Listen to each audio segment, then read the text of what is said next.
Hello, and welcome to Marriage Unchained, the art of one flesh, where saving marriages, saving families, and saving souls is the flavor of the day. Now, let's join our host and author of Marriage Unchained, Catholic Alpha Radical, Jerry Jacobs Jr.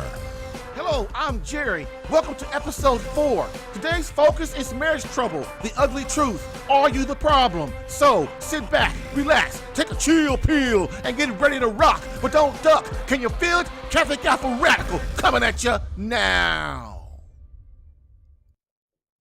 Hello, and welcome to Catholic Alpha Radical, where my main mission is to keep you out of divorce court. And where Marriage Unchained, the art of one flesh, divorce combat coaching is the flavor of the day, while helping men understand marriage and courting, not dating, in the Catholic faith. Why? Because dating is for sex and courting is for marriage. This is episode 4. Bam! Now, let's do this.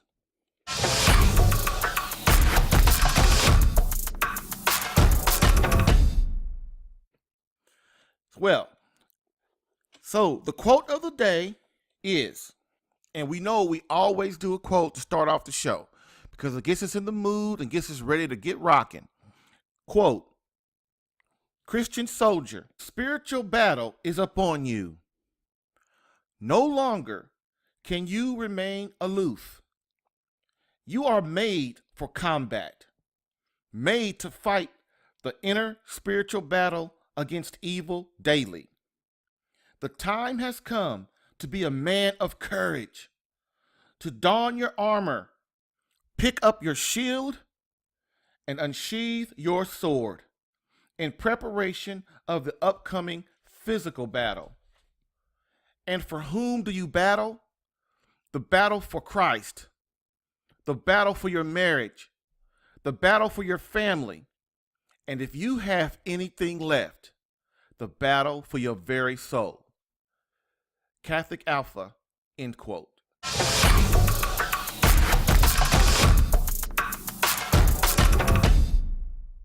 So, why do I do this? This is the last part of my story. The first part started with my first child. The second part started with my first marriage. The third part started with my second marriage. And now with this part, we are going to start with my conversion to the Catholic faith. This is the fourth and final part.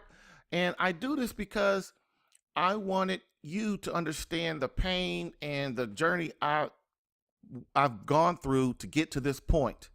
And I want you to understand that I'm not perfect. You're not perfect, but that's no excuse. We should be striving for perfection. And because that is what Christ asked of us. Remember, be perfect as your Father in heaven is perfect. Christ knows that we're not perfect, but our job is to be striving for that on that journey. And that's primarily why we have what we have today in the faith, the Catholic faith. The laity are lukewarm, the clergy are lukewarm, and no one's striving to be the best man or best woman or best Catholic or best Christian that they can be. And that's why we're having our problems today. Why do I do this again? Because I knew somebody had to start standing up for Christ. That's the bottom line. Once I really started practicing the Catholic faith, it seemed as though everybody else was in a daze, especially men. And I knew somebody, even if it had to be me, had to try and wake them up. Men are asleep. And this podcast is about men for a reason, because we're the wusses right now. Let's just be honest. Don't be, you can be mad at me if you want, but this is Christ from Christ, man. He wasn't a wuss. He didn't leave us as wusses, but man, we have turned up to be wusses. And it's time for us to turn this around. No more should we be sitting in the background. You know, we need to put ourselves on the line for the Trinity, man. Really, we need to.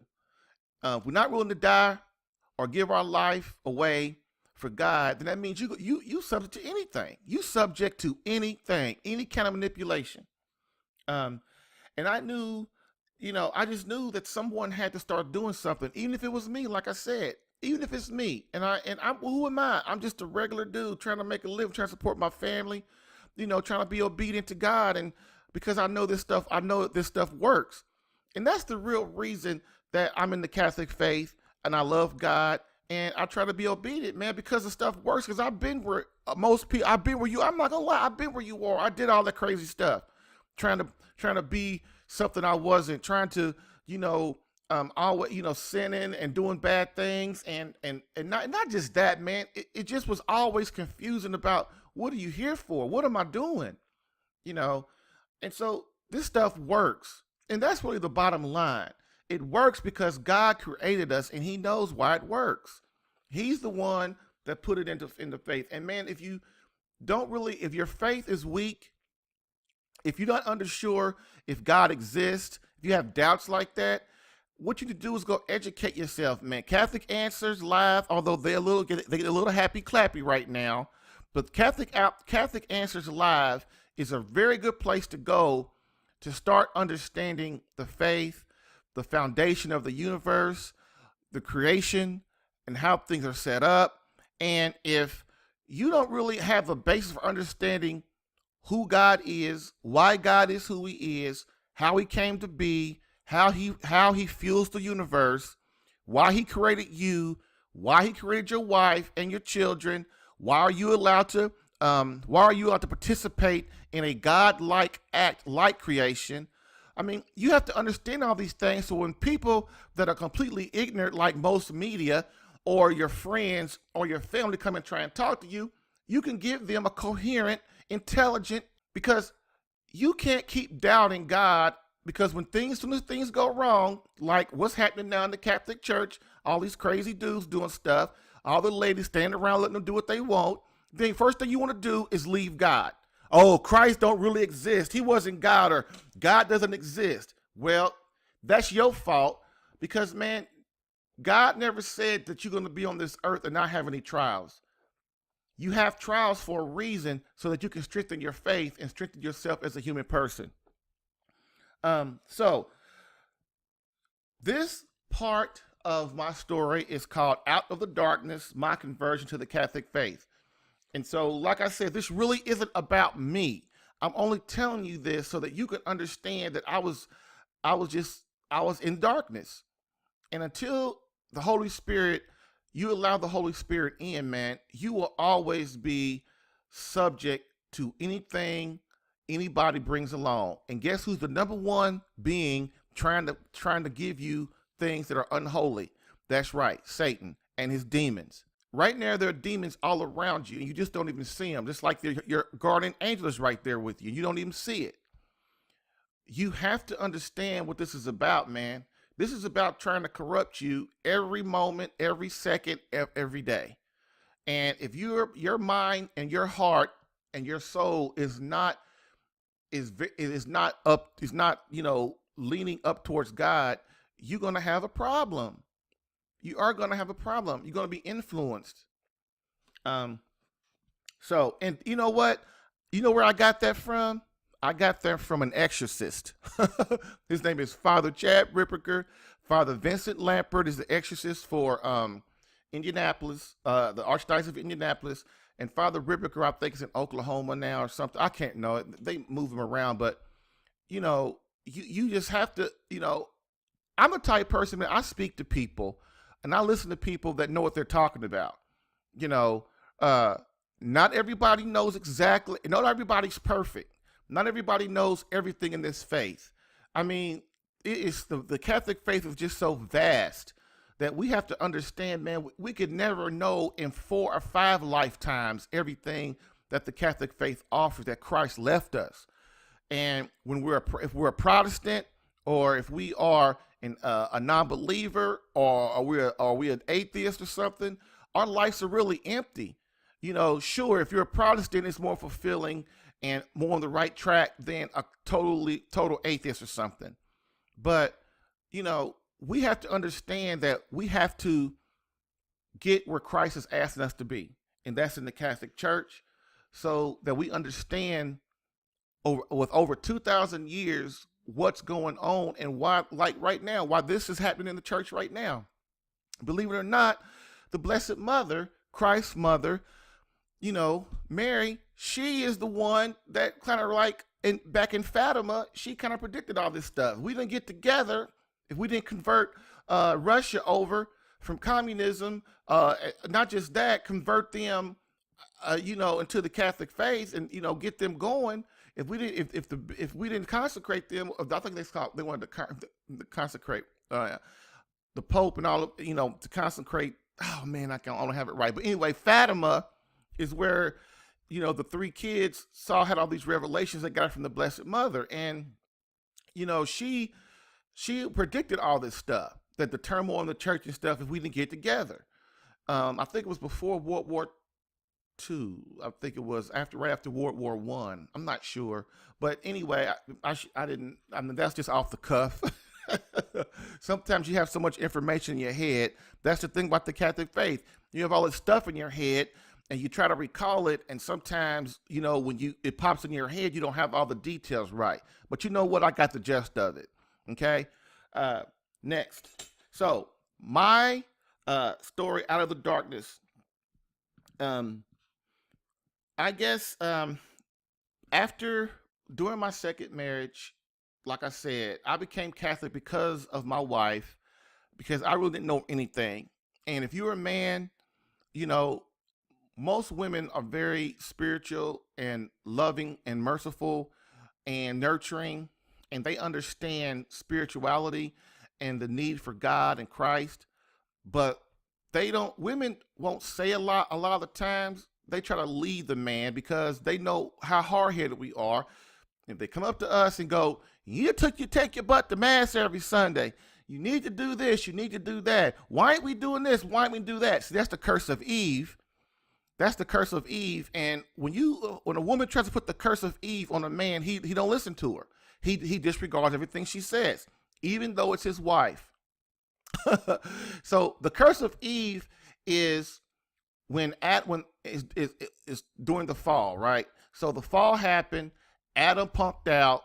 His wife ate the apple. Then she came over, had him eat the apple, which means she manipulated him. She tried to control Adam. And so God said what happened. And then what did Adam do? He punked out twice and said, well, the woman did it. And she told me to do it, so I did it. So basically God said, okay, that's cool. Now you banished. For the rest of time, you will be punished by your wife nagging you and trying to control you, and her having pain during for pregnancy. You want to listen to your wife, like Father Ripperger says. Now you're gonna really listen to her, and that's called the curse of Eve. Because after the fall, women try their best to control their husbands. And the more you try to control your husband, the more he rejects you. So it's called the curse of Eve. Okay? So if you're a woman listening to this, you can't be trying, and I know it goes against every instinct in your body, because you think, especially today, the way men are portrayed, you think he's a nincompoop. You think your husband, you're not going to say it out loud, but inside you think, well, he can't do this right. He's not doing that right. If he would only do this, if he would only do that, that's kind of how we're doing in the Catholic Church, in the church right now. Well, if the bishops would only do this, if the bishops would only do that, if the priest, if my father priest would only do this, he would only do that. Well, if you, what you have to do, man, with men, you can't force them to really do anything. You have to lead them and guide them. Ask them questions. You have to lead by the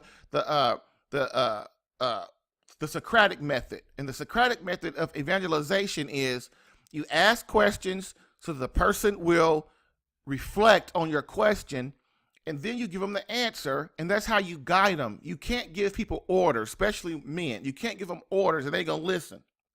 Okay? So that's a little tip for women today. Okay. So God gave my trials a temporary reprieve. I guess he sensed I was wearing down. After my first wife died, after my first debacle with my first child. And if you want to understand that, go to episode 1 to see about my first child, episode 2 to see about my first marriage, episode 3 to see about my second marriage. But after those trials, I guess God decided to give me a little break. And I guess he sensed I was wearing down. And so he started giving me a little break, but it didn't last long in my second marriage. I mean, chaos just started to happen. So my wife is fifth generation Catholic. And so what we started to do, but my wife is fifth generation Catholic with me. Her family's been Catholic for almost forever. So my wife, when we first got married, and then she kept asking me to be Catholic, and I said, well, why not? And even then, as a heathen, I knew that it was probably best when we were the same religion, so that we could at least be somewhat on the same page. And I really didn't want to do it, but I did it for her. I went through RCIA, which is the religious thing that you have to go through as a Catholic. It's a class you go through to understand what Catholicism is about. So basically, you know what you're getting into. And so that's what I did. I became Catholic. And my wife wasn't really practicing. Even after I became Catholic and I went through confession, all that stuff, we still really wasn't practicing. We went to church occasionally. Then I joined the choir and stuff. And we went for a while. Then we stopped going. And this is all and all this time, what happened is all this bad stuff started happening in our marriage. Like I said earlier, the foster care thing, our kids were having problems. Me and her really never had tough problems, but I could tell she was suffering. It was all basically it's my fault because I wasn't being the right leader. I grew up in different kinds of denominations. My grandmother, on my father's side, was Jehovah's Witness. My mom and dad tried to be Baptist for a little while. When I say a little while, I mean a real little while. Basically, they would go and my father, we all went to church at first, but after a little, I was a kid in my early teens, so I don't really have a great recall. But basically, after a while, it came to be that my father would get up on Sunday and drive me and my sister to church, and he would go back home. And me and my sister would be up in the church by ourselves with no parents. It was funny. It was funny then, but it's really funny now thinking back to it. And it was just funny. And it wasn't just, some people say, well, boy, that's bad. But, man, you got to remember, man, my father and my mother, dude, it was hard times. And not just that, they didn't really understand the faith. They didn't understand, my father didn't really understand how to be the right man. He was just doing what he thought was best. He was trying to do what he could. And so on Sundays, he's tired after working 5-6 days a week. My mother, she's tired because she used to work from 12 o'clock at night to 7 o'clock in the morning, that kind of shift. So she was tired on Sundays too.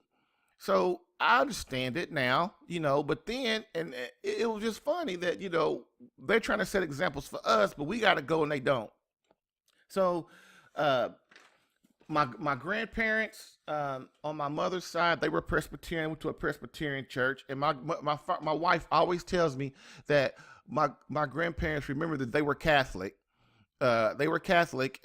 My great grandfather just died not too many years ago, and he died at 101, 102, something like that, 105. I can't remember, but he only died because he fell and broke his hip or something, and then it just went down from there. But he was the most healthiest dude that we've all ever seen. So one day, talking to a friend, he told me he was going on a retreat, and I had never been on a Catholic retreat, which is what every man should be doing at least once a year. But I never been on a Catholic retreat. Like I said, we really wasn't practicing. And he was like, "Hey, Jerry, man, I got picked to be on this team to support these people at a retreat called CARP004." And I was like, "Oh yeah, really?"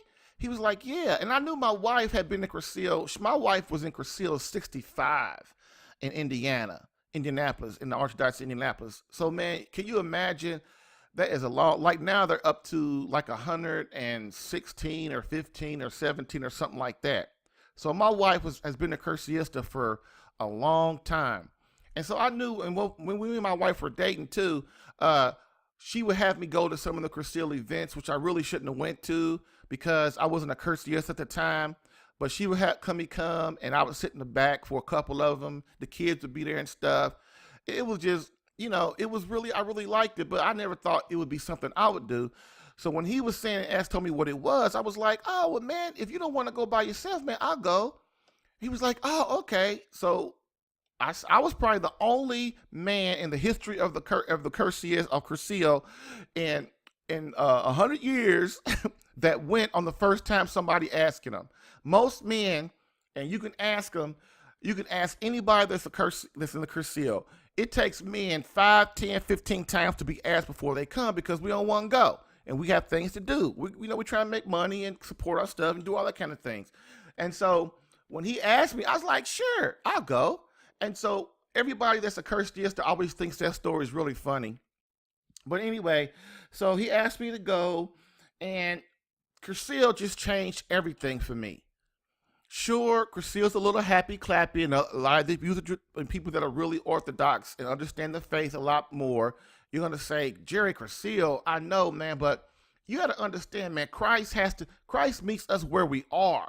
And that's the thing about Cursillo. Even if you when I go to Cursillo on team now, even as, as much as I've learned in the faith over these past 8, 9, 10 years, every time I go, I learn something new. I get something out of it. I'm serving, trying to bring other men that are not as far along in their faith as I am, or most of the other team members. And that's what it's about, man, serving and evangelizing. And if we sit back all the time and say, well, I'm not going to do that because they're this and they're that, man, you're missing out on the point. The thing about Cursillo, the people that go there are happy clappy, and all they talk about is mercy, mercy, mercy. And they really don't understand. A lot of them don't really understand the faith that much because they're so worried about offending people, just kind of like how the priests are and stuff in the church sometimes, but the program of Cursillo is on point for the most part. But now they're trying to change it and stuff. But when you go, the things that the speakers talk about and the men talk about and the stuff we do, it's on point with the Catholic faith, man. It really is. So a lot of times we can't be we can't worry about the people. We have to worry about us and what Christ is trying to have us do. So Cursillo really changed my life, man. And so the first night I didn't want to go. Matter of fact, I know I did want to go, but I caught the flu or I got really sick on that Thursday I was supposed to go. And man, on Friday, I thought I was going to have to go home. But I stuck it out, and all of a sudden my fever dropped, and I stayed. And it was the best thing that happened in my life, dude. I'm telling you. I went and I learned my mission as a man. I started not totally, but it was a starting point to get me to ask me, this is it. God is it. Christ is it. Because I used to say, when I wasn't in church or anything, I used to say, man, first of all, I'm just going to be real with you.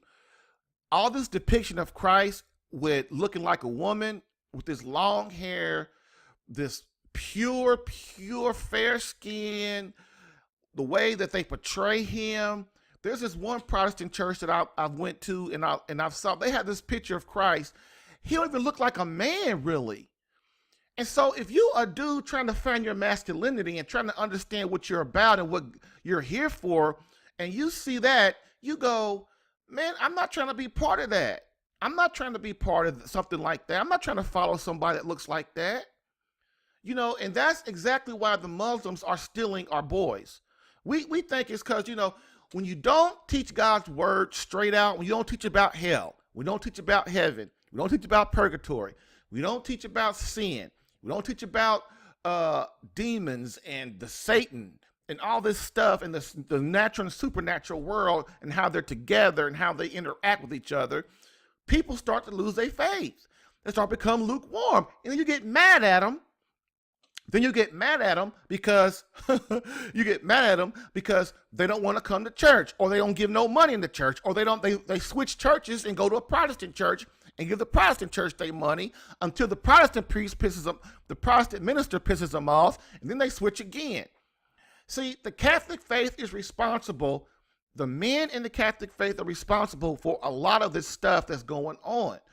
We have caused a cascade, hurricane, typhoon of repercussions that we just don't completely even understand. This stuff is not rocket science. Preach the word of God, be a lion in the pulpit and a lamb in the confessional. That's how I think Father Vincent Relia said that. Not Vincent Relia, Father Relia said that. Listen to him sometimes. You be a lion in the pulpit, which means you get up there and you tell the truth of Christ no matter who it hurts, how much it hurts them, and how much they bitch about it. And then in the confessional when they come, you don't beat them up. You don't chastise them in the confessional. You're a lamb. You act like Christ in the confession because you all represent Christ in the confessional. And then it's not rocket science. You teach people what they're supposed to do, why they're supposed to do it, and you empathize. And they come to confessional, you be empathetic and understanding, and you be merciful. And you give them absolution if they're sorry. It's simple, dude.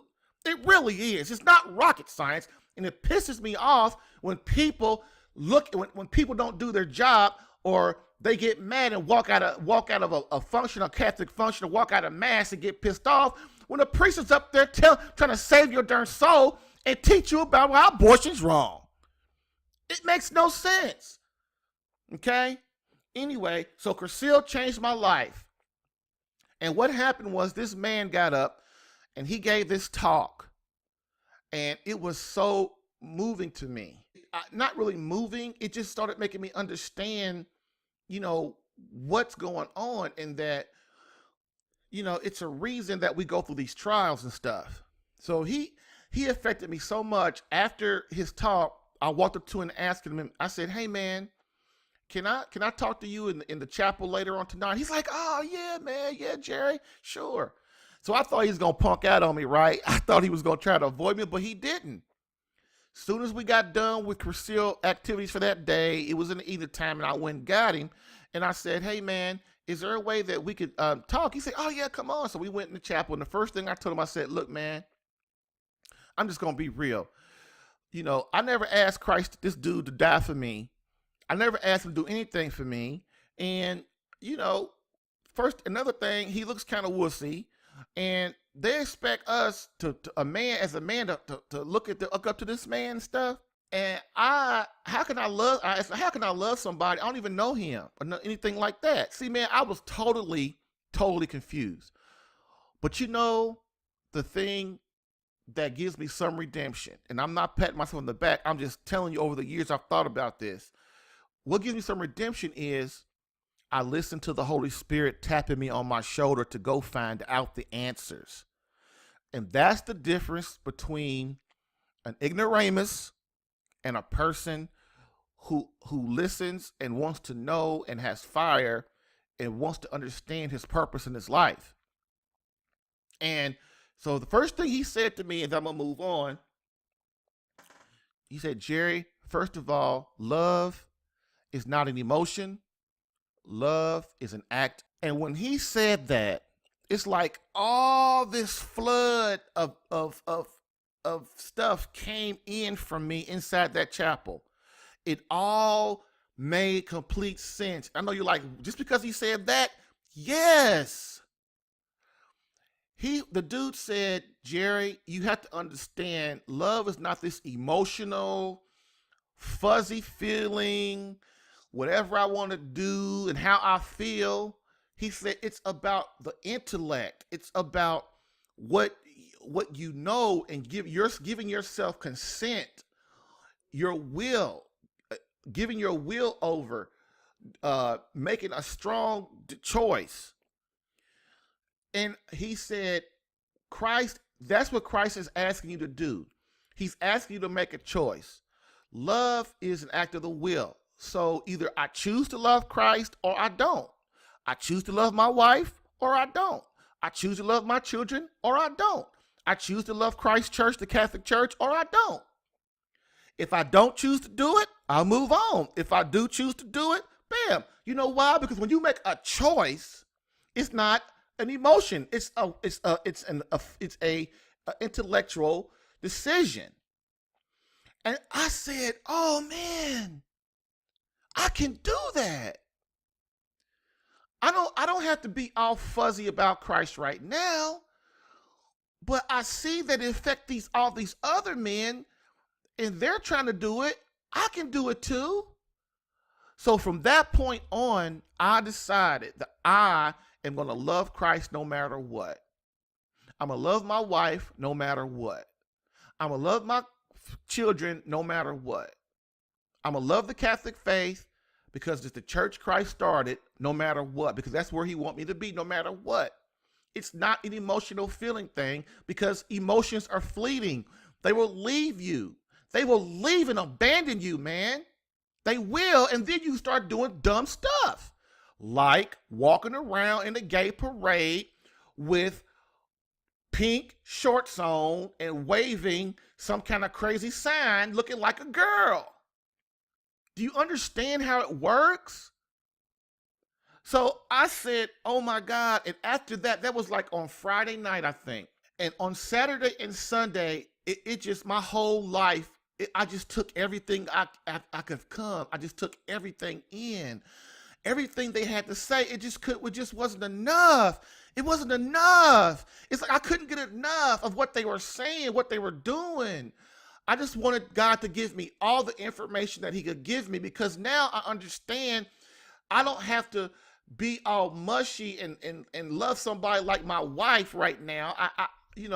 So, and then what I found out over the years is there is times when you have that mushy feeling about Christ and the God and the Holy Spirit and the Blessed Mother and Saint Joseph, Saint and all the saints. You feel that mushy feeling about Christ because sometimes in Mass, especially the Latin Mass, you become overwhelmed with emotion because you start to understand what this is about. And yes, sometimes as a man, you do feel that, and that's good. But 90% of the time, if you start to pin on those feelings, you know what God's going to do? He's going to rip those feelings right away from you. He's going to do something to rip it away. And then if you have used your whole life and depended on your emotions for Christ, your whole life, all of a sudden something tragic happens in your life, God will, and then you can't, that's a test to see if you can take it. And then what do most people do? I'm going to leave the Catholic Church. I'm abandon Christ. When you use emotion, you are subject to evil, because emotion is a factor in the body. And so that's why, the body, that's why the 6th and 9th commandment are what most people go to hell for. If you don't know what the 6th and 9th commandment is, the 6th commandment is adultery. The 9th commandment is about covering your neighbor's wife, that kind of stuff. Okay? Oh, another thing, you got to learn the 10 commandments in order of the Catholic faith, because it's important that you understand what they are in order. Okay? That's a little tidbit. Okay, so that's what happened. And so after Crecile, I started listening to Catholic Answers Live, and I started getting into apologetics so I could learn the faith, learn things. And man, Catholic Answers at that time, it was going a little happy, but man, they were on point. They would lead me to all these different other avenues of saints and authors and laity and theologians that knew the faith, that loved Christ and want you to know Christ, like Dr. Scott Hahn and those kind of people. And then, so the first show I listened to was Doug Barry. And I turned up, my wife said, well, you start listening to Catholic Answers. I don't want to listen to that, blah, blah, blah. You know how we are sometimes, man. You know how we are. And so I said, okay, I listened to it. So one time night home from work, I turned on Catholic Answers, and just so happened, the first person on that show was Doug Barry. He was a manly, masculine, dude that loved Christ, and he wanted all other men to understand their duty as a man in their families, in society, in the Catholic Church. And he just talked about stuff I'd never heard before. Because I thought all men in the religious sect, they were wusses. But man, this dude was not a wuss, dude. He was a man that had a mission, and he understood his mission, and he was trying to make sure we understood our mission. And when you hear something like that after coming off a retreat that was the same thing, if you don't get into God then and understand what needs to be done, then you got a serious problem, man. You got a serious problem. You can't. God is not going to give you time forever.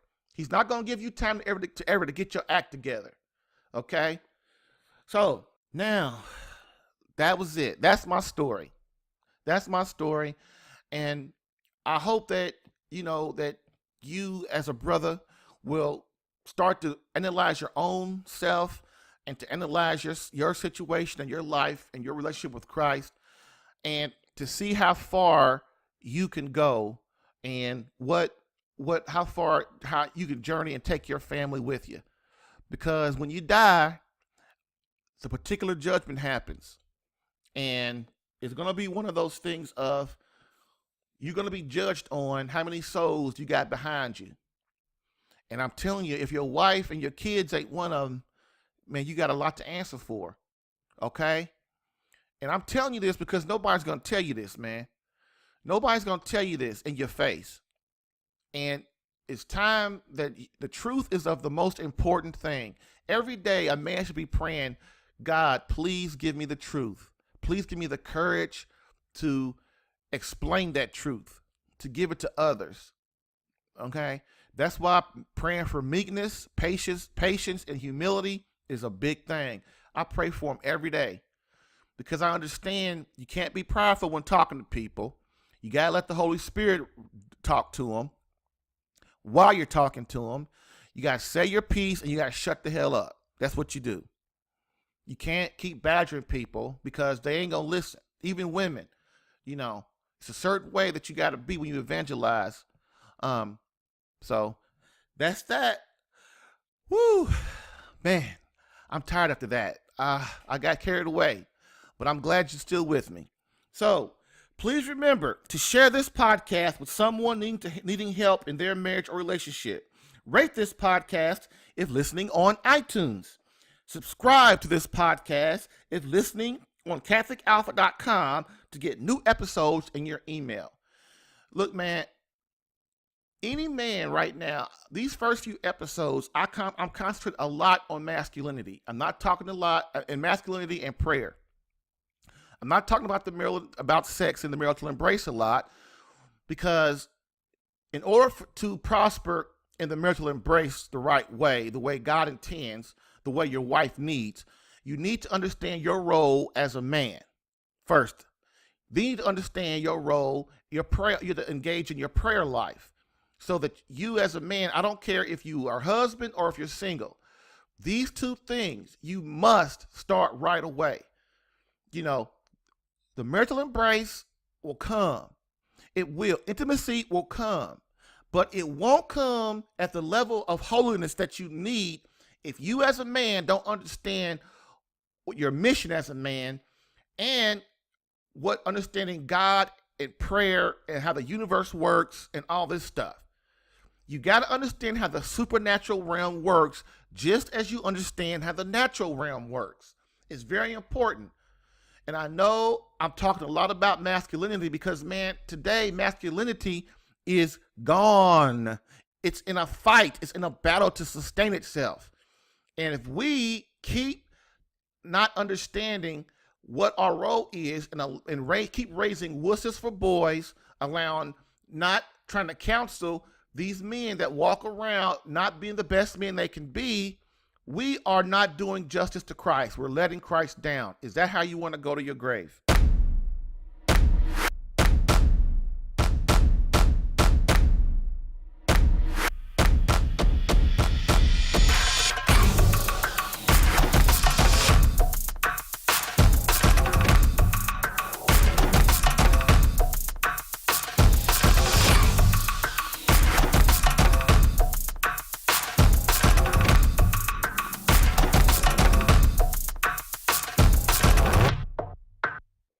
right, now we're going to go into our next segment, Catholic Alpha's Radical Rant of the Day, entitled The Cowardice of Men, the Top 21 Reasons Men Have Caused the 2018 Scandal in the Catholic Church, and Why We're Not Going to Take It Anymore.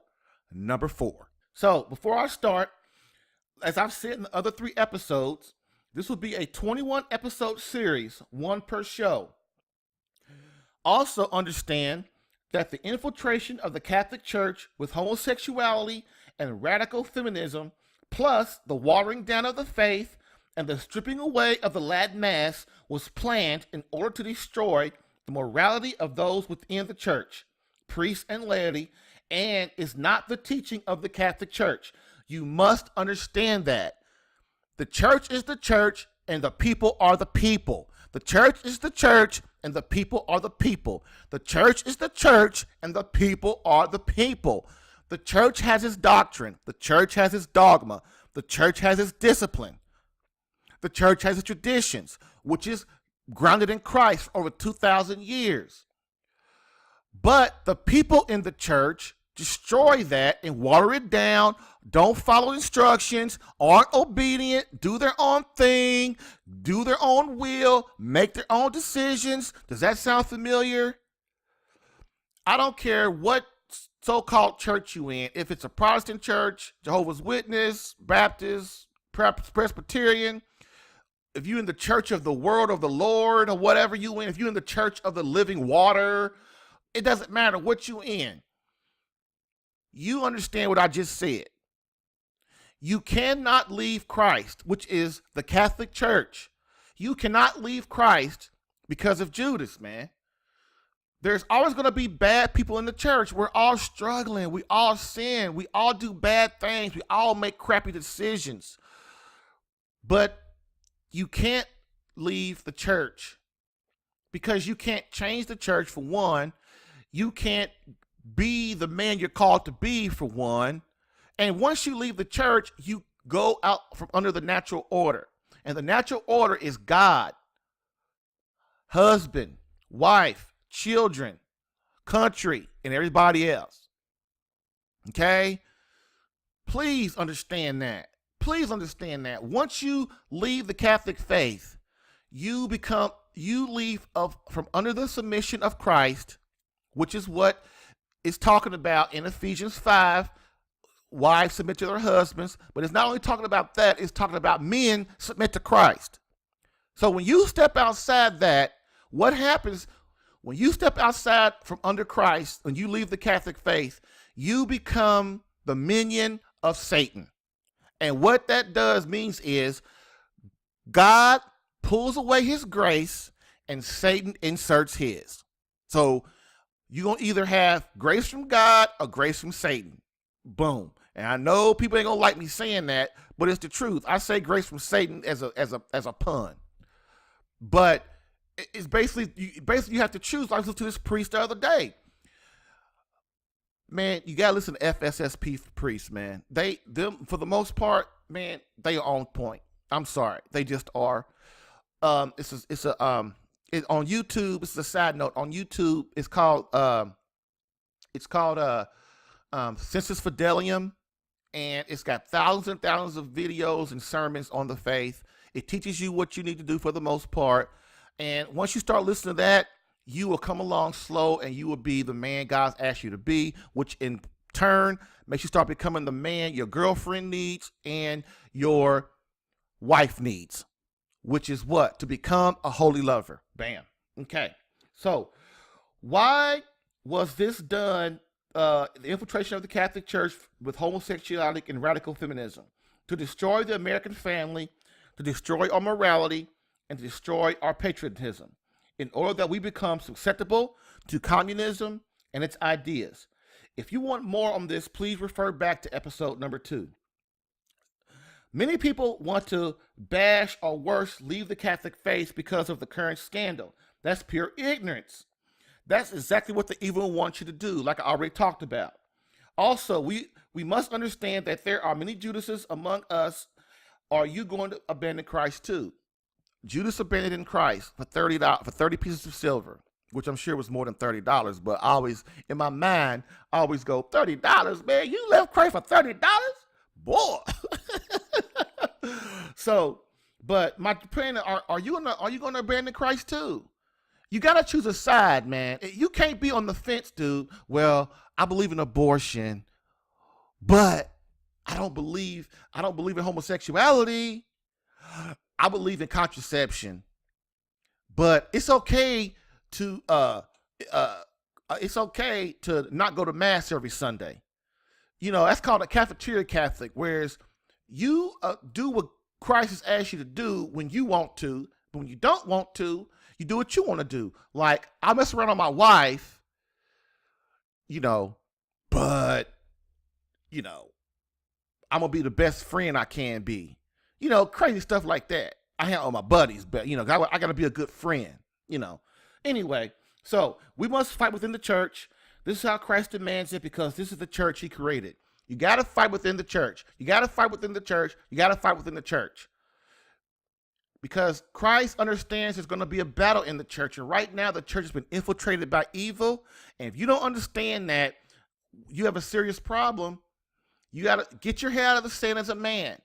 Become a man of peace, love, mercy, discipline, obedience, humility, perseverance, fortitude, patience, meekness. Please start getting in the game. Get in the game, dude. Get in the game. Okay. You can't change the church outside the church. So let's get started with number 4 of the top 21 reasons that men are responsible for the 2018 scandal in the Catholic Church, cowardice of men. Let's review the first 3. Number 1 was refusal to accept our role as men. That was episode number 1. Number 2 was allowed the men in the Catholic Church, popes, cardinals, bishops, priests, deacons, to water down, dilute the teachings of the Catholic faith. That was in episode 2. Episode 3, which is number 3, they didn't fight for Christ during Vatican II. And before each number, I will read a quote directly from the document containing Cardinal Carlo Maria Vigano's testimony, so that you can understand the gravity of this situation and move to destroy and speak out against it in your environment, which is church, marriage, family, society, work. We have to, men, this country, this world, your family is not going to change until you man up and take responsibility for it. We have to stop crossing our arms in mass and waiting for it to be over. We have to engage Christ. We have to stop being wusses in society. When somebody says GD 2, 3, 4 times in your presence, and you know what GD is, and I got to say it, but God, please forgive me, in the name of the Father, Son, and Holy Spirit. When somebody in your presence is saying God damn, or any derivative of that, it's time for you to speak up and say, man, you are offending me. You are degrading, disgracing the word of God. If you love Christ and you love God, you should feel a certain uncomfortableness inside your soul when you hear people do that. Okay? So we have to start standing up as men. Stop being punks. Okay? You can't put yourself above God. You have to sacrifice yourself for God. Okay? And realize, so, quote from Archbishop Vigano on the abuses of Cardinal McCarrick. Quote number 4 for show number 4. In my memo, which I believed on that same December 6th, which I delivered on that same December 6, 2006, to my direct superior, the substitute Leonardo Sandri, I proposed the following considerations and courses of action to my superiors.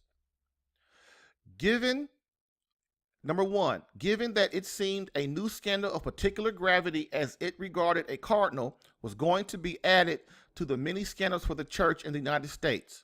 Number 2, and that since this matter had to do with a cardinal and according to Canon Law 1405, I proposed that an exemplary measure be taken against the cardinal that would have a medicinal function to prevent future abuses against innocent victims and alleviate the very serious scandal for the faithful, who despite everything continue to love and believe in the Mother Holy Church.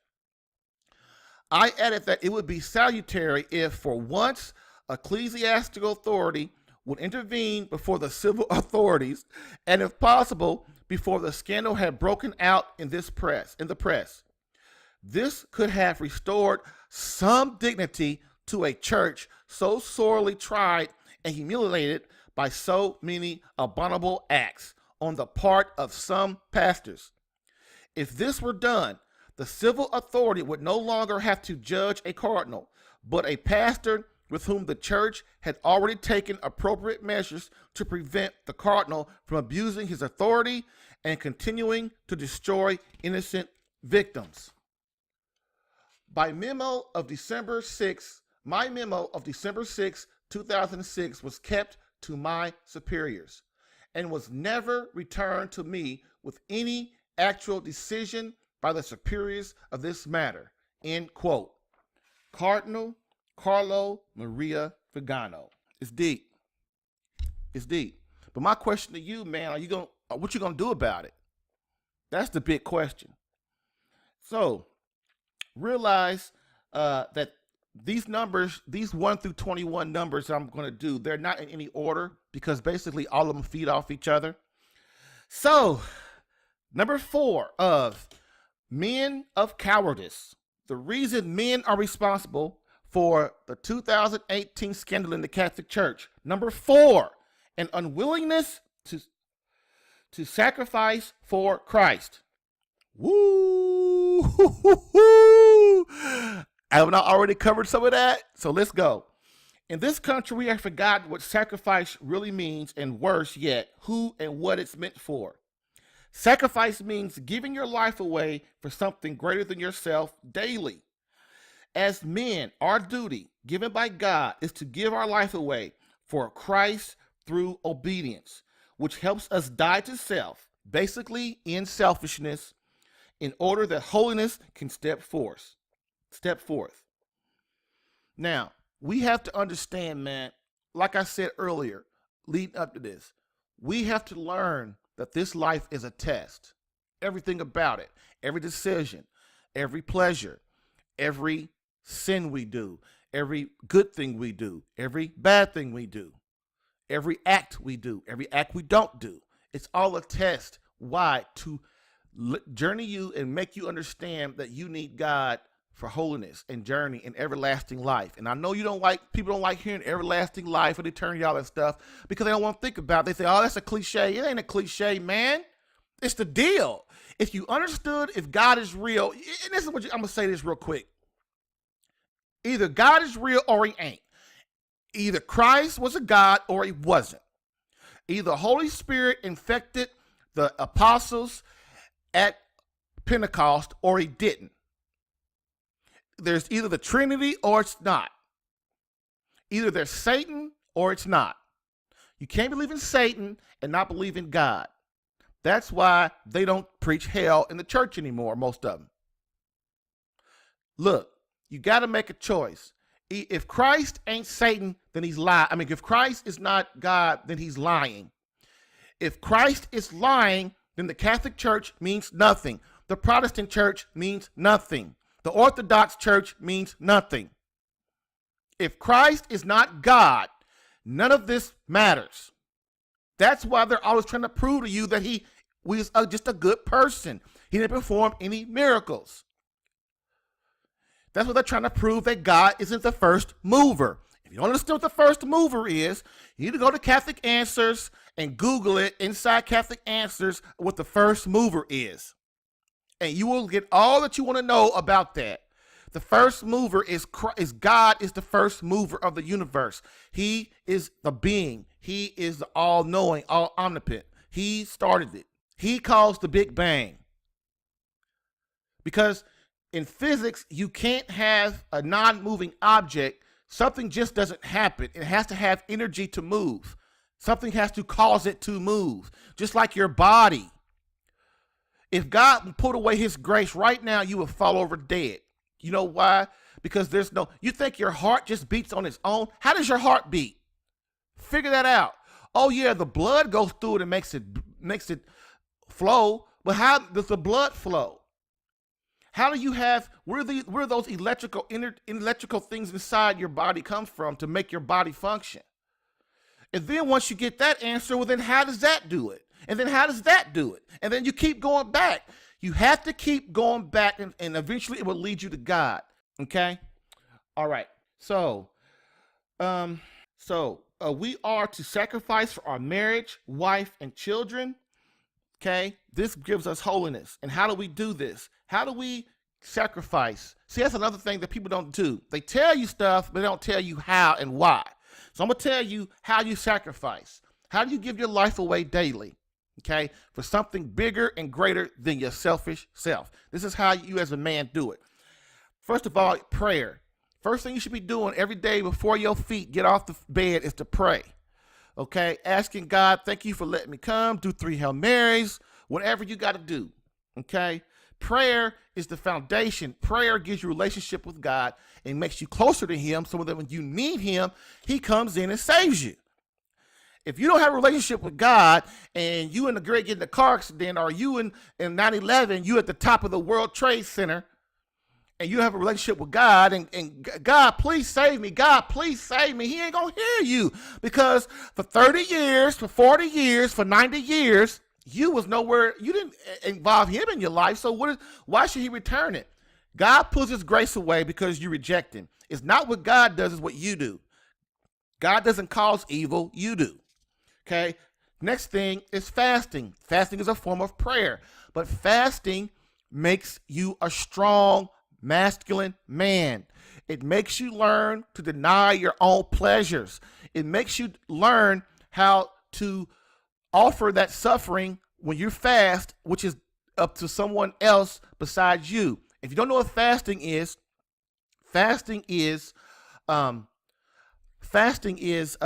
denying yourself food for the benefit of another, which is Christ, or for your wife that you offer up to Christ, or for your family, or for the church, or for the Pope, or anything like that.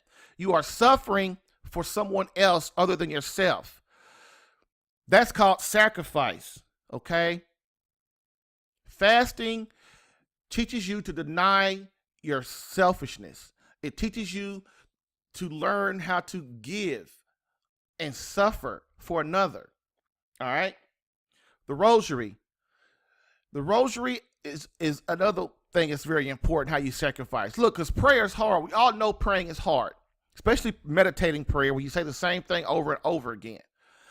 But that's so that you can get in, and you can meditate on the mysteries of God. Why is God here? His life, his sufferings, his crucifixion. Because again, like I said, the mass is a sacrifice. That's why your life is a sacrifice as a man. Your life is a complete sacrifice. See how Christ did it? See how God set it up? Your life is a sacrifice. Okay? You pray the rosary because the Blessed Mother asked her son to come into your family and to protect your family from the evil one. Now, when I say the evil one and Satan, it's evil, but it's what I mean is, okay, when your kids are not around, if you don't pray and fast and say the rosary, which is your number one battle weapon against evil, what will happen is your kids are going to act out in school. Your wife is going to be unhappy and unrestful. There's nothing you can do to soothe her. Your kids might go and molest somebody, or your wife might go mess around on you, or your mother, anything like that in your home. In your home, you come home and the house is in chaos when you walk in the door. Your house never really has peace. Somebody's always upset. See, praying the rosary and praying that the Blessed Mother asked Jesus to give your home grace, to give it peace, so that you can do your job, which is raise your children and get your family towards God. If you're not doing any of that, there's no way you can protect your children 24 hours a day, homeboy. There's no way that you can physically, listen to what I'm saying. Please listen to what I'm saying. There's no way that you can physically protect your children 24 hours a day, but supernaturally you can. Supernaturally you can. You ask the saints, the Blessed Mother, Christ, God, the Holy Spirit, you ask them for help. And the only way you can do that is through prayer. And rosary is your number one instrument in that battle. That's why I say you must enter the battle daily. Okay? Moving on.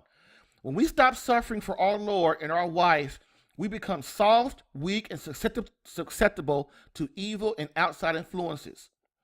When you only consider yourself, or 90% only consider yourself, or 80%, or 50%, or 30%, or 20%, or 10%, you can never, ever, ever, ever, as the head of your home, as a spiritual leader, as a man of God, as a man of courage, as a Christian soldier, as true man, can you ever consider yourself before anyone in your home, especially your wife, especially your marriage, especially God?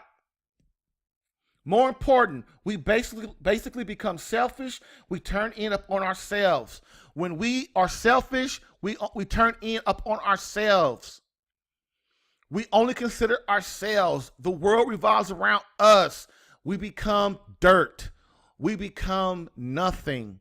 These men in the faith have forgotten that. The men in the Catholic Church, the clergy, for the most part, many of them, most of them, have forgotten this. They have forgotten their purpose and vow to God as priests. Again, as men, we will never be at peace until we sacrifice our one and only life for something other than ourselves. Habitually seeking pleasure only makes us effeminate and emasculated. Effeminate means that you, as a man, deny doing the tough stuff, like telling your wife you love her, like having a conversation with your wife, like making your wife the best friend, your best friend, by kissing your wife even when you don't feel like it, by talking to your children, even when you don't feel like it, by hugging your children, even when you don't feel like it, by praying, even when you don't feel like it, by worshiping God, even when you don't feel like it, by praying the rosary, even when you don't feel like it. And you decide, instead of doing the tough stuff in your life, you go and watch TV. You go and watch a football game. You watch a soccer game. You watch a baseball game. You get in your car and go spend time with your buddies at the bar. You go to work and spend 12, 15, 18 hours at work because you don't want to come home. You get on, play video games. You do all these things of pleasure. You go and find another woman to have sex with. You find anything of pleasure that you can do besides the tough, hard stuff. And that's what giving your life away as a man is and means. Please listen to what I'm saying. And I don't have to talk about emasculation. You already know what that means. Your masculinity is stripped away as a man. Basically, that means this. You allow women to degrade you and disrespect you in the natural order as a man. You do not use women, you use women up. You don't allow them to be your helpmate, and you try to dominate them. You don't assert yourself. You don't stand up for anything. You don't stand up for God. You don't stand up for Christ or the Trinity. You don't stand up for the church. You only consider yourself. Your masculinity, your manliness has been completely stripped away because in essence, you are a coward. And I tell you, I pray every day that God will let me be the man that he needs me to be.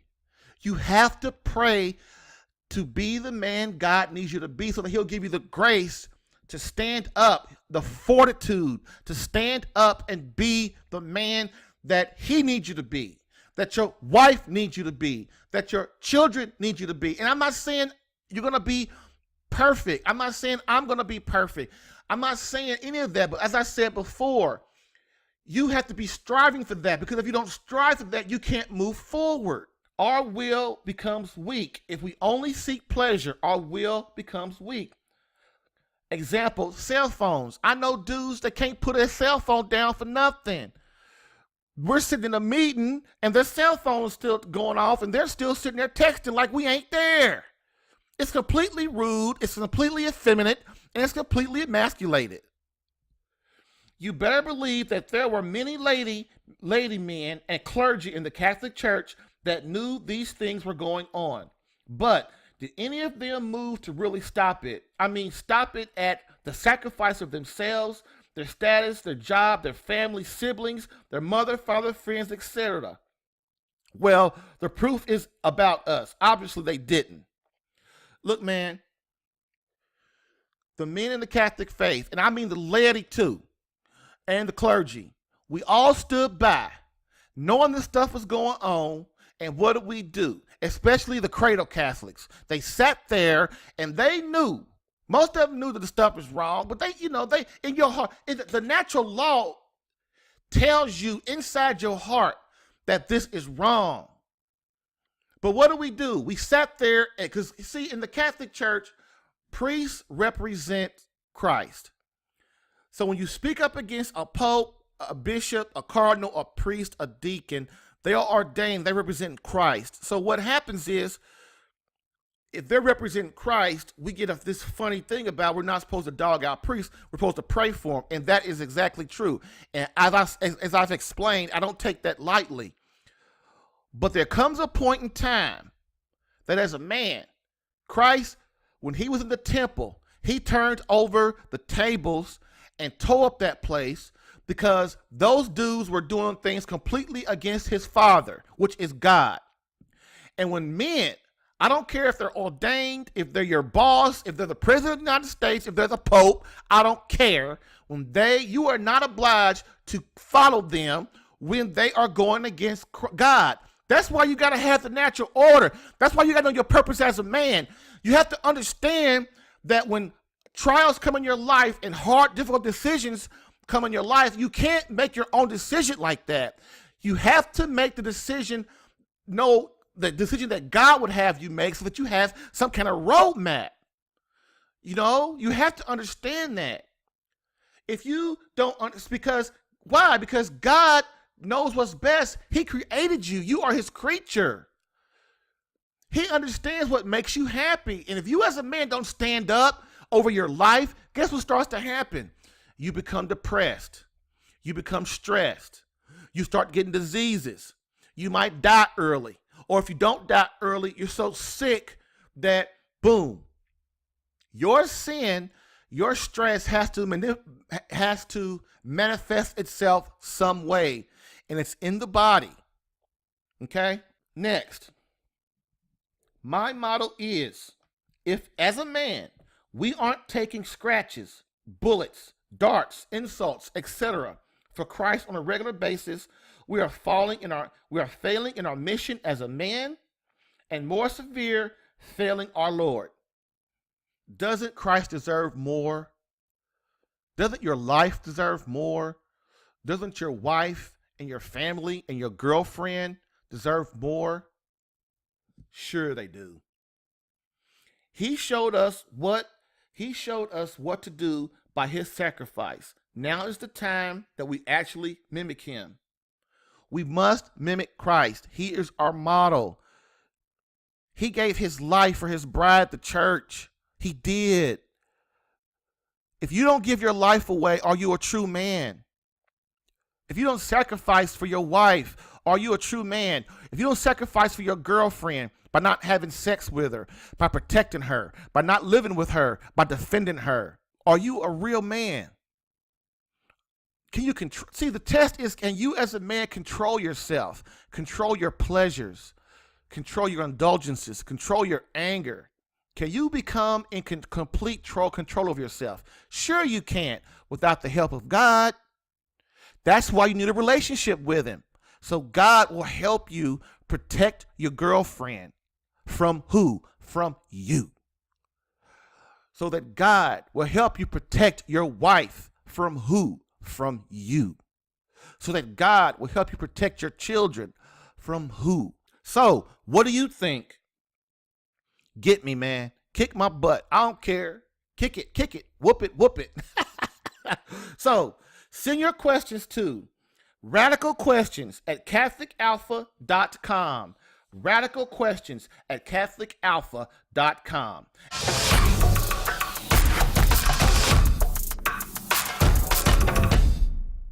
And please, again, remember to share this podcast with someone needing help in their marriage or relationship.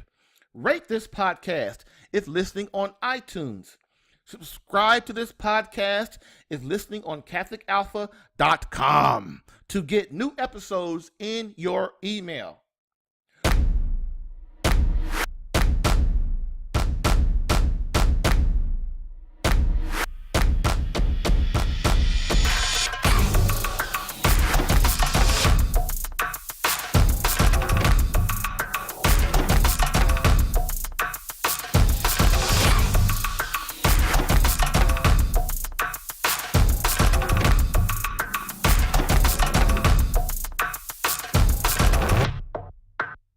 Now, for our final segment of the day, Bad Wife, Did You Create This Monster segment? Bad Wife, Did You Create This Monster segment? This is a Catholic Alpha Unleashed video I did a while ago. It asks many questions of men in marriage and men in relationships, period. It challenges us as men to really elevate our situation, our marriage relationship with our wife, our children, and God, as well as ourselves. I'm inserting this because sometimes we as men need to hear the hard stuff. Man, this is an important video, man. People, every time somebody hears this video, they either hate it, love it, but they never in the middle. But if you hate it, if it makes you angry, good. That means that it's the truth, and the first response to truth is anger. It's only helping you. Listen to it. And this is how. And also, this is about fixing ourselves first. Then and only then can we expect our wives and children to follow God and our lead. If you're a single man, eventually, yeah, your girlfriend gonna be with you at first. But if you don't marry her, eventually, she's gonna stop following you. Because she's gonna realize you're wasting her dang on time. Your wife, if you're a man and you're married, if you just a selfish dude and you're not giving 99% of yourself, hey, your wife will eventually stop following you, and your kids too. They look to you to be the leader, whether you think to it or not. They don't look to their mama. They really don't. Their mama is the one they go to when they need counsel. They need nurturing and somebody to listen to them, somebody to help them, comfort them, to help tell them softly and guide them softly. They come to you when they need the tough answers, the tough stuff, because they know you as the man gonna tell them the tough stuff. You're gonna help them through life, the real hard part in life, and that's why you need a mom and daddy in the home. Mom and daddy in the home, because mama's nurturing, daddy's about logic and kick butt, and this is what you're gonna do in obedience. Why? Because your kids must learn to fear authority. They must. Because if they don't fear authority, which is you, the daddy, they're going to go out in society and their life's going to be hell. It's going to be your fault. Okay? So, we must learn to fix ourselves first before we start looking at our wives and children and God and the country and society and our friends and work. Fix yourself. You get on the journey towards holiness first. Then you will be able to speak out. First of all, get your butt to confession. Get to confession, man, so you can get all that weight off of you, man. Confession relieves a lot of weight. And because you have told Christ, I'm sorry, God, for having offended you. I'm a creature and I know I am. That takes humility. See, most people say, I don't go with no confession because I ain't talking to no man about this and that. See, that's ignorance talking. See, that's just you not wanting to be humble and go in and relieve that pressure, which will save your darn life from a heart attack because of all the stress and all the sin that's piled on top of you. You won't want to get rid of it. You have to get rid of that weight, that guilt, that shame, man. Because it's whether if you don't get rid of it, it's gonna be there if you don't get rid of it. And then when you're 90 years old in a nursing home by yourself, whatever, ready to die, all of a sudden now you start wanting to talk to God and stuff. Man, I'm telling you, dude, that don't work for most people. 99.9% of them. Don't expect that deathbed confession stuff. That's the movies. Okay? So, enjoy Bad Wife. Did you create this monster? Welcome to Catholic Alpha Unleashed, where Christian soldiers congregate, where we rock the authentic manliness of our Lord Jesus Christ, filtered through His truth, which is the only truth of real men of courage, while condemning the cowardly actions of the effeminate, the emasculated, the just plain wusses of our society. Moreover, forever presenting the question, be you wuss or be you warrior? Hello again, and welcome to Catholic Alpha Unleashed. Today's quote is from Venerable Archbishop Fulton J. Sheen, and it states, when a man loves a woman, he has to become worthy of her. The higher her virtue, the more noble her character, the more devoted she is to truth, justice, goodness, the more a man has to aspire to be worthy of her. The history of civilization could actually be written in terms of the level of its women. Venerable Archbishop Fulton J. Sheen, Life is Worth Living. So, today's post is called Bad Wife, Did You Create This Monster? Now, many of you are going to look at me and go, bad wife monster. Well, yeah, that's right. If you are a husband, especially a Christian husband, you create the monster. If you're not devoted, if you're not doing things like you're supposed to do, if you're not making love to her right, if you're not being her best friend, if you're not serving her, if you're not sacrificing, if you're not praying, if you're not in front of the Blessed Sacrament, if you're not in front of Jesus Christ on your knees praying and asking the Holy Spirit for help, your wife and your marriage is going to suffer.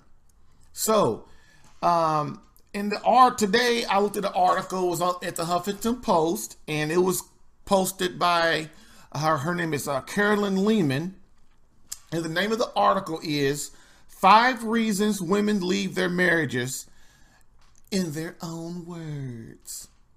So, what I'm going to do is I'm going to read the little 5 reasons, and then I'm going to give my little take on each one.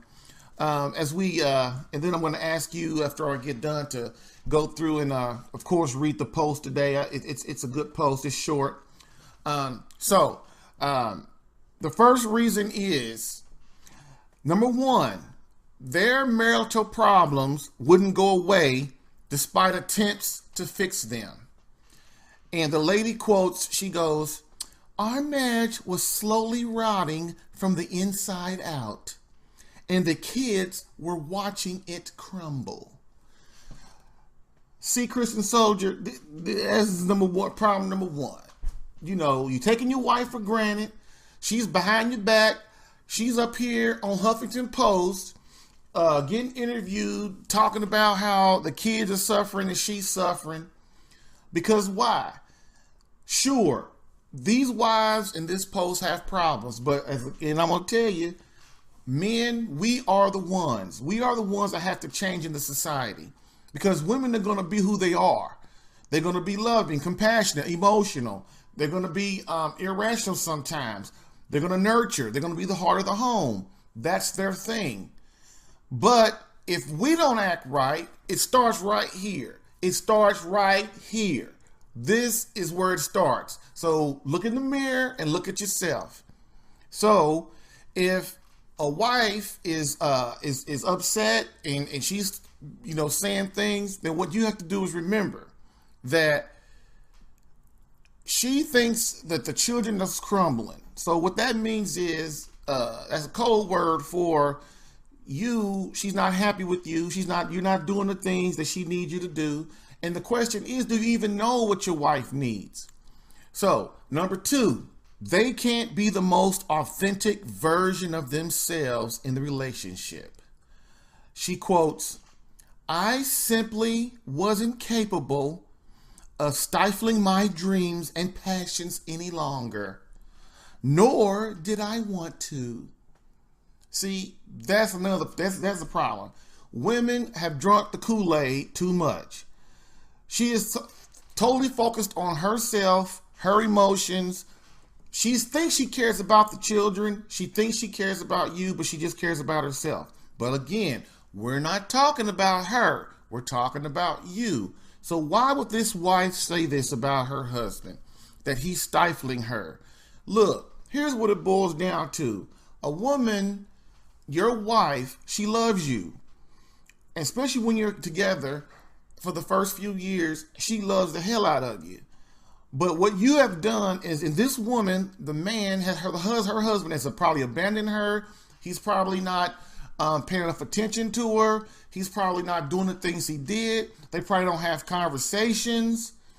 I mean, you can't allow, your woman is letting you know.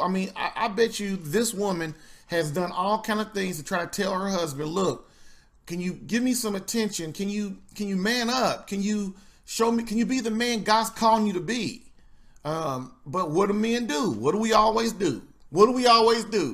We don't mess with a problem until there is a problem. See, this woman right here, what she did is she said that he's not letting her be herself, which basically means, man, she don't feel close to you.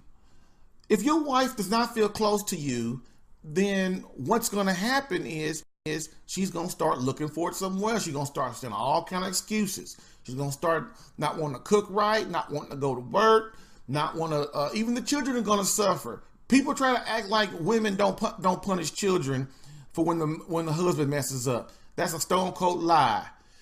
If a woman's relationship ain't right with her husband, which is you, then what she's going to do is everybody's going to suffer. The love is going to be gone. Instead of spreading the love throughout the family to the kids, when you don't love her right or pay attention or be the man you're supposed to be, your wife is not going to be the nurturer. And what she's going to do is going to be totally opposite.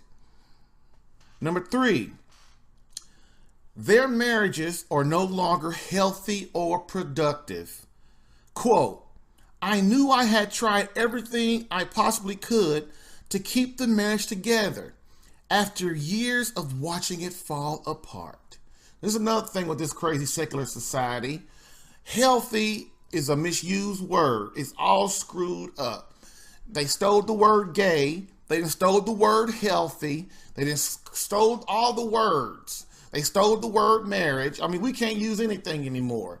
And so when she says that their marriages are no longer healthy or productive, that just basically means, look, she feels that she's going nowhere. Noville. Dudsville instead of Studsville. That's what you water her. And it comes down to, again, you taking her for granted. She doesn't feel that the marriage is going anywhere. And obviously, of course, this is off Huffington Post, so none of these people are have any kind of relationship with Christ, most of them. And if they do, they're not going to take the interview person or probably cut it out. But look, man, you need Christ and the Holy Spirit and God, which is the Trinity. You need them to keep the demons off your butt. And if you're not praying, if you're not on your knees, if you're not fasting for your wife, if you're not praying for your marriage, if you're not doing any of these things, and all you do is wake up, go to work, come home, eat, look at the kids, pet the dog, kiss the cat, then basically your marriage is going to fall apart. You cannot, look, especially if you're Catholic, you need to have, if you're a man, you need to have like today. I don't feel like going every day. I don't feel like going to daily mass every day, church every day. I don't feel like praying every day. I don't. I'm just going to be real, but I'm going to tell you what. The thing about the Christian faith, especially being Catholic, is being Catholic is it's a religion of the intellect. It's not about how you feel. It's about what your duty as a man, a Christian soldier, a husband, a father. It's your duty. That's what your duty is.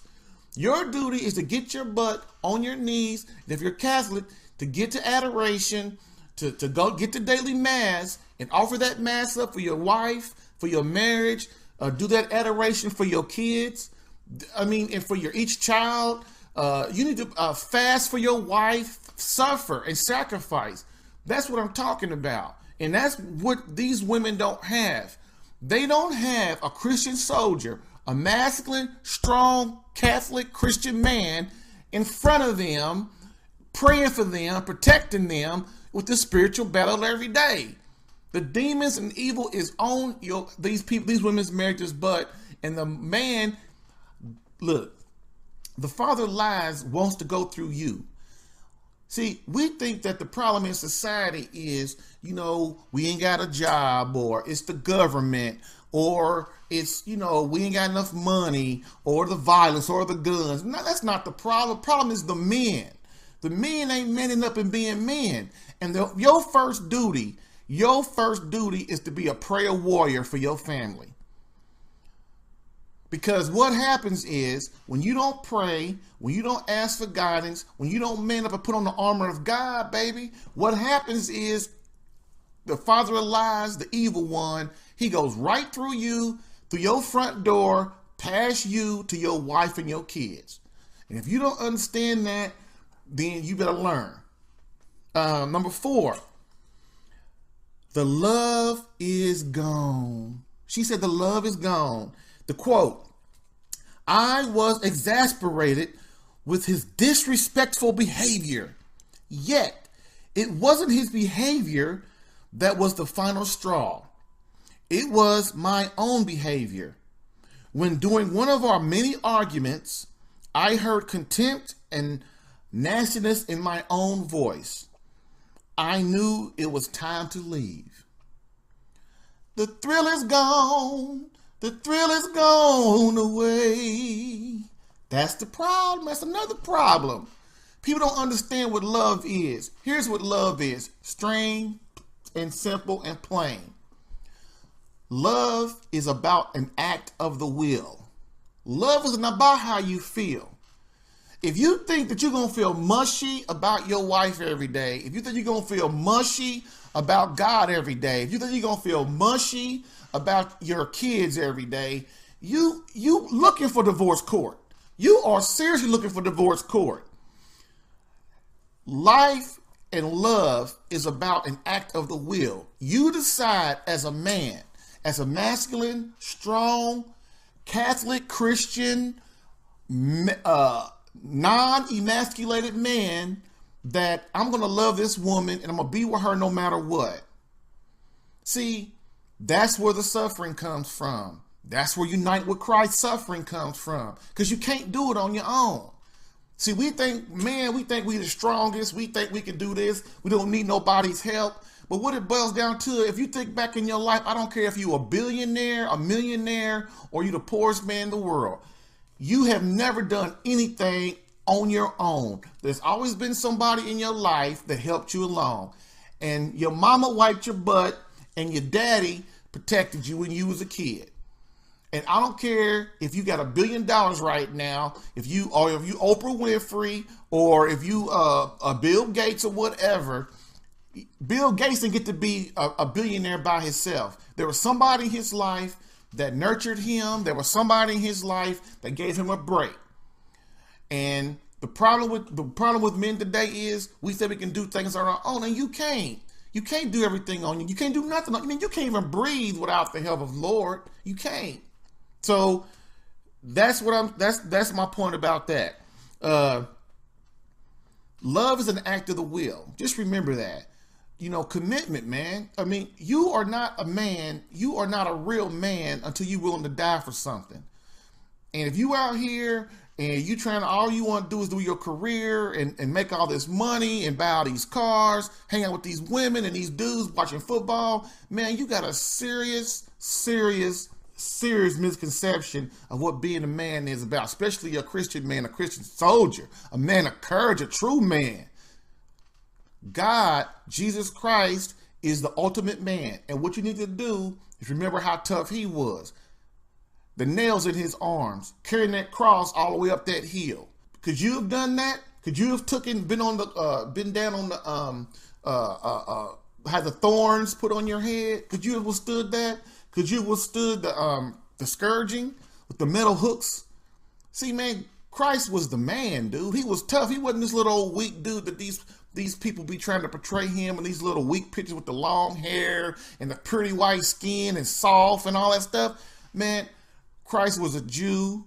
He was brown. He was more of a brown skin. But that's not even the point. I don't even care about the color. What I care about is I don't like when we portray our Lord as this weak, soft-looking dude, and he wasn't. He was a strong, masculine man. That's what Catholic Alpha is about. Strong, masculine. He suffered and sacrificed and gave his life for his bride, the church.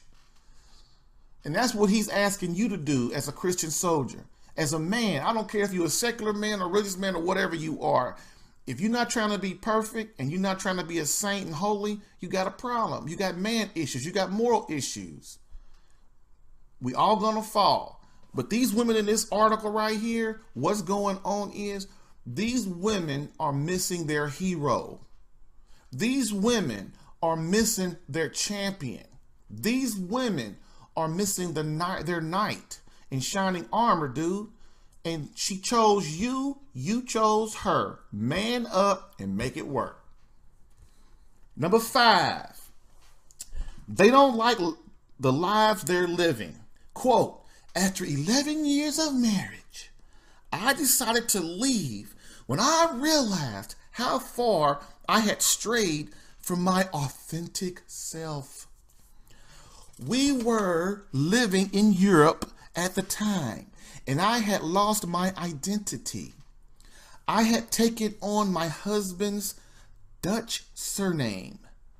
The exact moment of clarity came to me in the middle of the night. As I lay awake next to my snoring husband, as I had done so many times before, I allowed the words that I had suppressed for so long to flow to the surface. I hate my life. Now, first of all, on this right here, you are talking about you hate your life and you living in Europe. Okay, first of all, you confused right off the bat. Okay, you living in Europe, and then there's a dude in Indianapolis in the hood with his wife and kids living on the street, and you're complaining? That's the problem. Her husband did not make sure that that woman felt loved, cherished, fulfilled.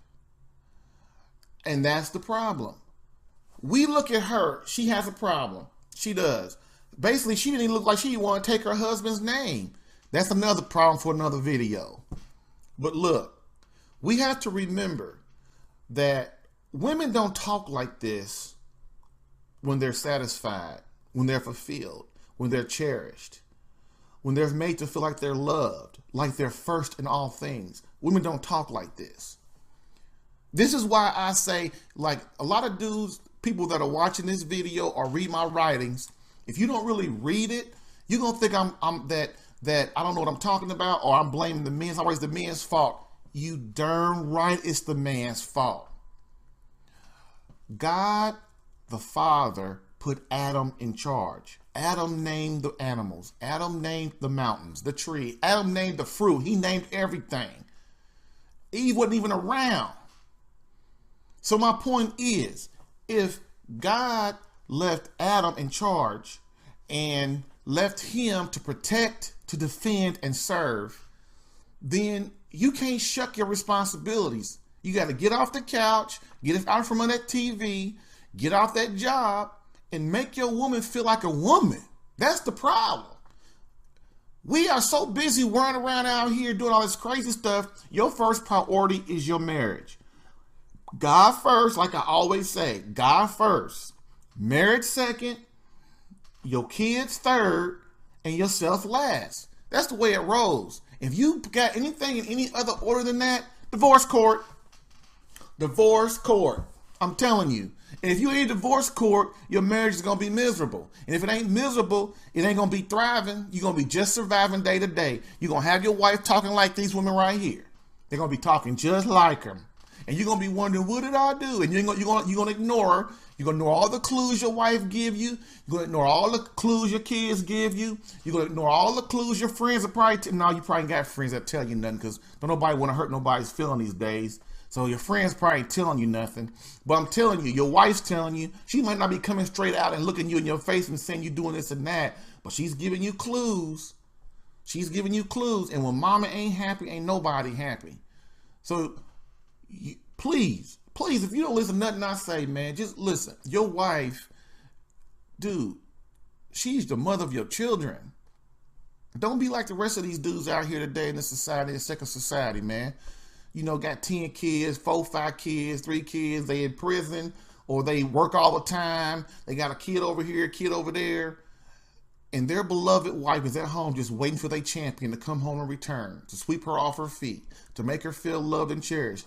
No, I'm telling you, like I said it again, no woman talks like this. No woman talks like this, speaks like this, feels like this when their husband is on his job. If you don't know how to get on your job, you need to go to CatholicAlpha.com and read my articles and look at my products I got. Because I'm telling you, I will get you to where you need to be. There's a free course on my site. It's 2 weeks. It's free. It comes through email. Just read it, man. It'll get you started on where you need to be. I don't care if you think you got a good marriage or not. Because most people that think they got a good marriage, they usually don't. You better ask your wife. You better sit down and talk to her. See, and that's the 5 things. But let me see. See, those men, those women, those 5 women's husbands created that monster. And that's what I mean. They created that monster. You create your household. You're the man. Your wife is your battle partner, spirituality. Your wife is your helpmate. Your wife is your partner. But the relationship ain't 50-50. The relationship is you the relationship. And if you got to put in 80% to her 20, that's what you got to do. But see, man, if you change and get yourself right, your wife has no reason not to change. She will change because she wants to be in your corner. She wants to love you. No woman, and I've said this before, no woman wants to go out and give themselves to another man when they've chosen you. They just don't. It don't happen. But see, when we as the husband, we neglect, we take them for granted, we don't have our stuff together, then what happens is your wife starts thinking you don't care about her. And no matter how you want to put it, women are women. And if you don't love them right, man, they'll leave, man. Or they'll start acting all crazy. They let you know. The thing about women is I love about them is they let you know when things ain't right. They may not come out and tell you straight out, but they will give you a lot of different hints. And if you observant, and if you try to learn the mysteries of your woman, and if you don't let her be mad and go along and be down and depressed, and you try to really help her, most of the time she'll let you know what's going on. So, who's the real problem here? Now, I know, I'm going to say you the problem. I'm going to say you the man, you the problem. You the man, you the problem. The problem is this. Your job, you had a family and got married for a reason. And if you one of these single fathers out here or single or you didn't let your family break up. See, the thing about it is when you let your family break up, man, you failed as a man. I don't care nobody here tells you. Because one of the people that tell you that misery loves company. If you as a man allow your family to break up, you got a problem as a man. You done screwed up. You failed. You're a failure, man. You're a loser. I don't care what nobody say. You are a loser. What you need to do is go and get your woman back and get your family together and change yourself. Get with God. Ask the Holy Spirit what you got to do to get to fix yourself. Become a man of courage, a true man, and get yourself together. That's what you do.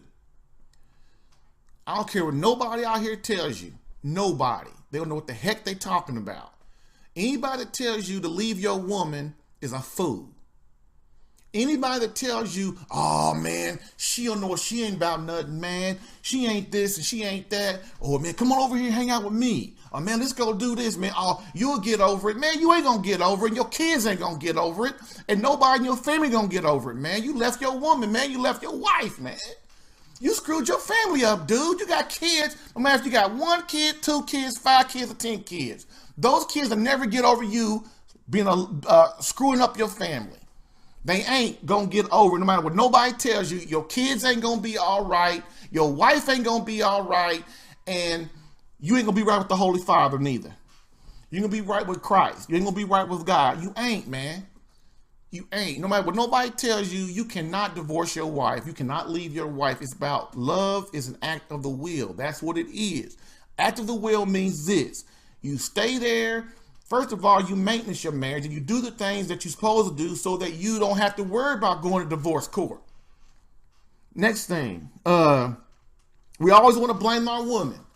And I haven't talked about that already tonight. We always want to blame our women. Yeah, this is what she did. She didn't do this. She didn't do that. You know, she let the kids do this. She let the kids do that. Man,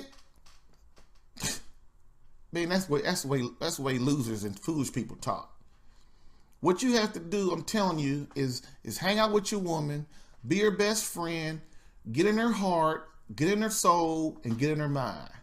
And your woman will be your part. Man, she is your, look, man, your wife is your spiritual partner, your battle partner, man.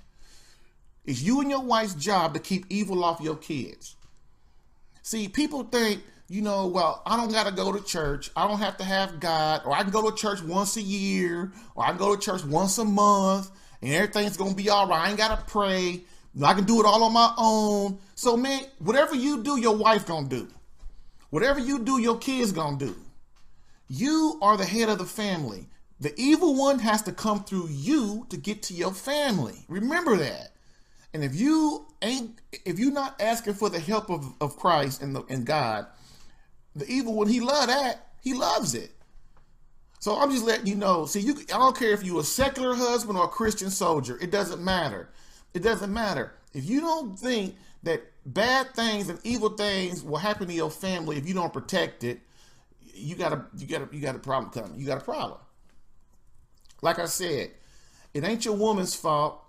It ain't your kid's fault. It's your fault. You the man, you here responsible. And what the government's trying to do and what most of these people are trying to do, Misery Loves Country, they want you to be divorced because they divorced. They want you to be a loser because they a loser. See, and you let your wife is going out here and you going out there and y'all ain't together. And I'm telling you, man, it's just a recipe. That's a recipe. Next thing. When is the last time you tried to win the heart of your beloved? And that's a tough one. I ain't saying, hey, I slack too. I ain't gonna lie. I slack too, but I don't slack long. Because believe me, if you ain't with your woman, somebody else trying to be with her. That's another thing. If you ain't with your woman and being right with your wife, somebody else, believe me, there's some knucklehead out there that's trying to be with your wife, especially if she's working. Especially if she's working at her little job or whatever she's doing. I don't care if she's Hillary Clinton. I don't care if she's Condoleezza Rice. I don't care if she's Janet Jackson. I don't care these little young Lady Gagas and all these little girls, man. Believe me, that's why these stars always getting divorced and stuff. Because men are gonna be dogs. They're gonna be on your woman if you ain't praying, if you ain't got the Holy Spirit on you, if you ain't doing what you're supposed to do. That's just the bottom line. That's just the bottom line. So my point of it is you got to win your wife's heart every day. You got to hug her. You got to hold her. You got to kiss her. You got to kiss her neck. You got to tap, pat her on the butt. You got to hold her. I mean, you got to show her and make her feel close to you. Because once your woman and your wife starts feeling like that y'all not close no more, the devil's gonna be in her mind, man. She gonna start getting all this crazy feels, and then she's got to be fighting. well, I'm married and I don't want to be messing around, or I don't want to do this, I don't want to do that. It's your job as a man to make your wife feel loved every single day, not on the days you feel like it. That's why it's what? Love is what? An act of the will. You kiss your wife even when you don't feel like it. You hug your wife even when you don't feel like it. You rub your wife's feet when you don't feel like it. You wash your wife's feet even when you don't feel like it. You suffer and sacrifice for your wife even when you don't feel like it. You know why? Because that's what love is, dude. That's what love is right there. Heck, anybody can go. It's like people that they think that with Jesus ain't supposed to be on the cross suffering. Why you think Catholics do this right here? Why you think Catholics always have Christ suffer on the cross? You know why? Now, I'm not trying to, dog out anybody or whatever, but it's just the truth. Christ didn't come down here so that we can all be hooping and hollering around talking about we saved and how, all happy every day and always. No, you cannot unite with Christ until you understand the suffering of Christ. That's just the bottom line. It's the suffering of Christ. The suffering. It's the suffering that makes your wife pure. It's the suffering that sanctifies your family. It's the suffering that you do and you united with Christ so that your family and your wife and the world is benefits. If you're not sacrificing, if you're not, what's going to happen is your family's going to fall apart. That's just the bottom line.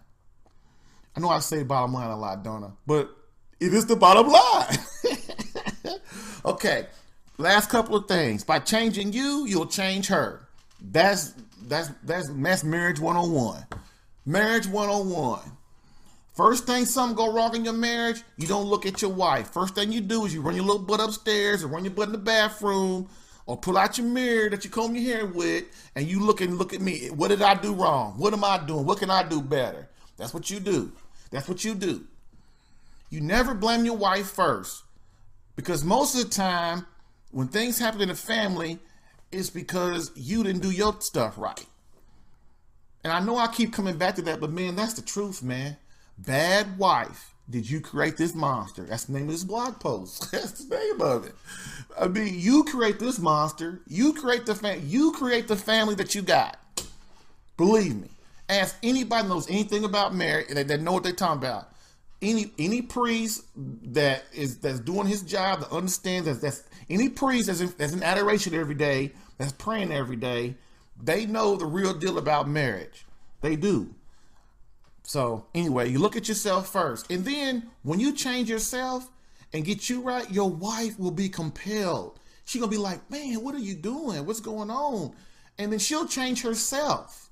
You don't have to make your wife change or nothing. If you have a bad wife or your wife is unhappy or whatever's going on, like these women in that article, you change you and your wife and you start being in front of God and you start praying and being and being in the spiritual battle and doing what you're supposed to do, taking care of business, making love to her right, kissing her right, holding her right, being her best friend, having conversations with her. I mean, just making her feel like y'all close and that she's first in all things. Man, your wife will be compelled to change with you. She can't help it because she loves you. Okay. Now, I already said this. Get off your butt and fight the spiritual battle every day. I already talked about this earlier, so I'm not going to go into it again. But you got to fight the spiritual battle every day. What is the spiritual battle? The spiritual battle is against yourself. You have to protect your wife and your marriage from you. You ain't gonna hear nobody tell you that, but that's the deal. You got to protect your family and your wife from you. You know why?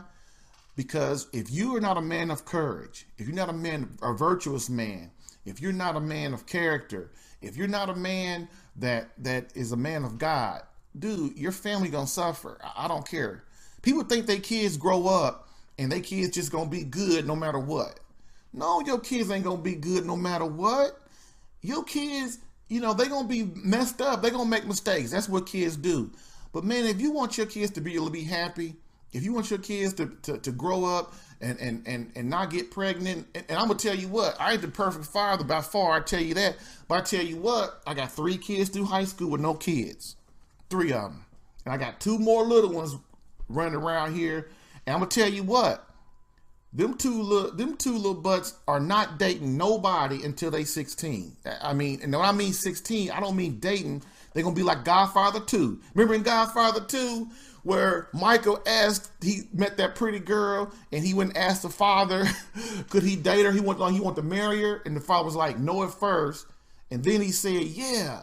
So then you looking at the scene, and then Michael and the girl are walking down the street, and then all of a sudden the camera pulls back, and there's a whole family. There's all the women in the family, the sisters, the mothers, the aunts, and everything.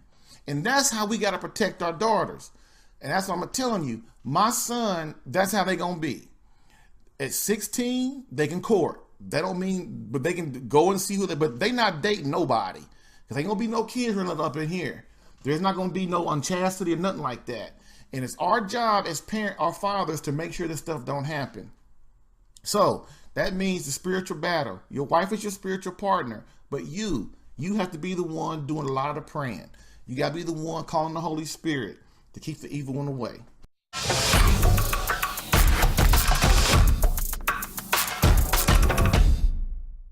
So, did you enjoy that?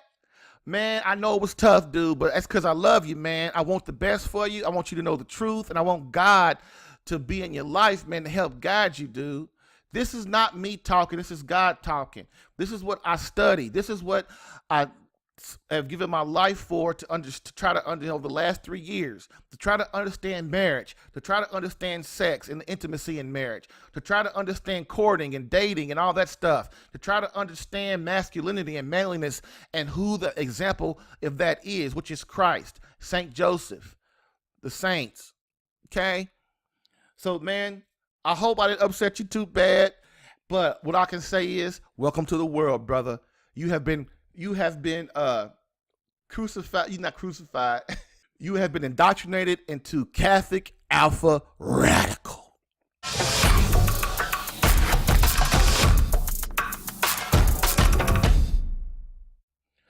And lastly, please again remember to share this podcast with someone needing help in their marriage or relationship. Rate this podcast if listening on iTunes. Subscribe to this podcast if listening on CatholicAlpha.com to get new episodes in your email. And remember to send your questions, whether positive or negative, or any feedback to RadicalQuestions at CatholicAlpha.com. RadicalQuestions at CatholicAlpha.com.